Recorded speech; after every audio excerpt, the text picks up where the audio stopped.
Inspiration chassidique du jour, 5e jour du mois de Iyar. On est aujourd'hui le 20e jour du Homer. Le Baal Shem Tov lui-même, pendant une grande partie de sa vie, était un tzaddik caché, un tzaddik nistar.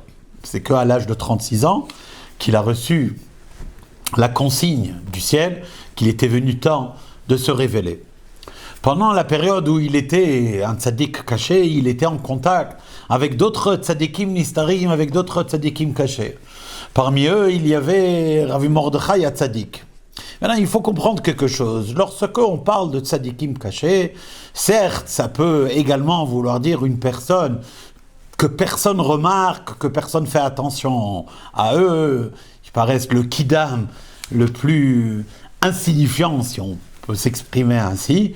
Mais parfois, il pouvait également s'agir de gens que d'autres voyaient leur importance. Ils comprenaient bien qu'il s'agissait là d'une personne d'un niveau certain, mais ils étaient cachés dans le sens qu'ils ne communiquaient pas, en tout cas pas en public. Ils ne parlaient pas aux autres, ils n'enseignaient pas la Torah, et certainement pas les profondeurs. Un de ces tzadikim nistarim était Rav Mordechai HaTzadik.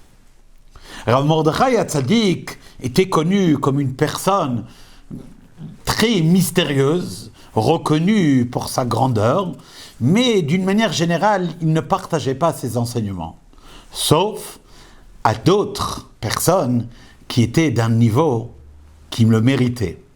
Et parmi ceux-ci, il y avait Rabbi Shneur Zalman. Et c'est ainsi que Rabbi Shneur Zalman, l'auteur du Tanya, a une fois entendu de Ravi Mordechai HaTzadik l'enseignement suivant.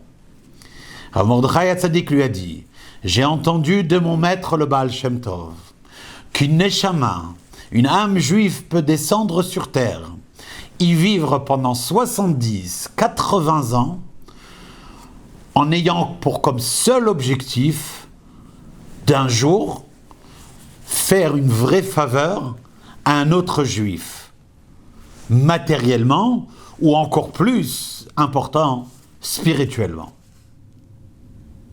Kol Tov.